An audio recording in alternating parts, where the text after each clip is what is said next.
মৌলভীবাজারের জুড়ির কামিনীগঞ্জ বাজার ব্যবসায়ীদের পুরনো ঠিকানা ছেড়ে পোস্ট অফিস রোড থেকে শিশু পার্ক পর্যন্ত রাস্তার দুপাশে বসে ব্যবসায়ীরা ব্যবসা করছে।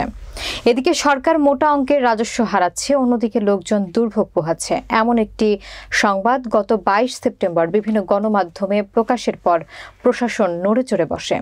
বড়লেখা প্রতিনিধি নজরুল ইসলামের প্রতিবেদনে দেখুন বিস্তারিত। 25 সেপ্টেম্বর ও 26 সেপ্টেম্বর 2 দিন জুড়ে নাইট চৌমুনি আশুক চত্বর, post office, BGB camp, Bhabaniganj বাজারে অবৈধভাবে দখল করা ফুটপাত ও আশেপাশের অবৈধ স্থাপনা উচ্ছেদে অভিযান পরিচালনা করেছে যৌথ বাহিনী। 2 দিন অভিযান পরিচালনা করে অবৈধ স্থাপনা উচ্ছেদ সম্পন্ন করে।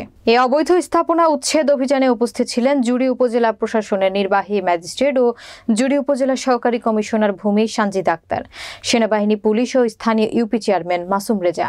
জুড়ি উপজেলা নির্বাহী অফিসার বাবলু সূত্রধর বলেন, ব্যবসায়ীদের কামিনীগঞ্জ লামা বাজারে নেওয়ার জন্য প্রশাসন ও যৌথ বাহিনীর উদ্যোগ অভিযান করা হয়েছে।